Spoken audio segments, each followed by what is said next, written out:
What's up, Palm Geeks? It's Garen here. Today we're going to be potting up my variegated Cyrtostachys renda, also known as the lipstick palm. Here you have a standard 7-gallon lipstick palm. However, this right here is variegated. Now, variegation is quite rare, but it does happen in a number of plants. As you can see, the plant is actually root bound, but that's okay because lipsticks actually like to be a little bit root bound. They like their roots nice and compact. However, this is a little bit too much. As you can see, the roots are starting to escape the pot and venture out. So we're going to be potting it up into this 3-gallon pot, which is actually a high hole. So you can see that the openings for the releases, the drainage releasage, are a little bit higher, and that's perfect for lipstick palms because these guys come from wet, damp, humid, moist environments, and so they do need a little bit more moisture. So this will help aid in that, so keep the soil moist and not drying out. So first I took a little bit of pot mixture. This pot mixture is well mixed. It has sand, fertilizer, pine bark to help with drainage. It also has a little bit of an organic component to it as well, to help it also retain a little bit of moisture but not stay too wet. So we're going to line the bottom of the pot with a new potting mixture just high enough so that when we put this new plant in here, it'll be flush with the top of the pot. Now this guy is root bound, and the previous grower of this palm that I got it from, I've had this palm for a little over 2 years now. It came from a private palm collector, so we're just going to gently pull it out of its previous pot.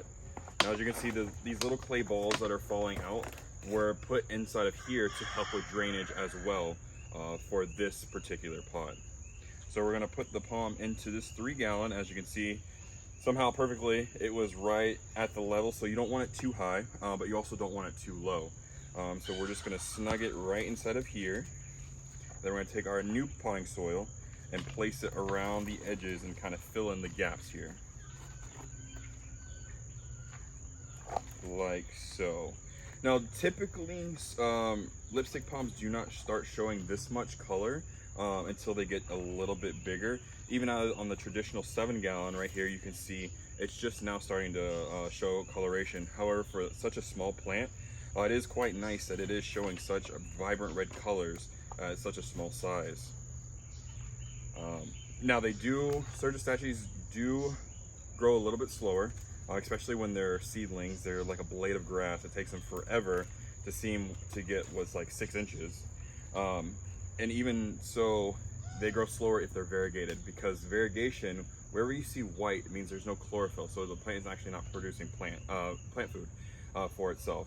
So they are going to grow a little bit slower. So I did make sure I added a nice 6-month slow release fertilizer to the potting mix so that it will have some plant food to help it get through our summer months here in Miami. Today is the first day of July, which is a perfect time for them to kind of get going, grow a little bit before we go into the winter months of the year, which inhibits any growth really for these guys.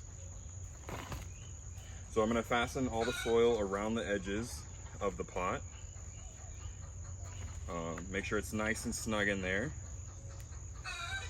Kind of tap it on the side, maybe add a little bit more. I don't want to go too high above where the previous roots were. I kind of want it to be flush with them. So I'm going to move it around and manipulate it so it's a perfect area. Yeah, and there you have it. So this guy is now in a 3-gallon pot. I'm sure it's going to be much happier. It's actually going to grow this summer because like I said, I've had it for 2 years, maybe a little over 2 years. And this is the first time I've ever potted it up. So hopefully now it will be happy and it's going to get a little bit bigger. And I will do a follow-up video for you guys. Thanks for watching.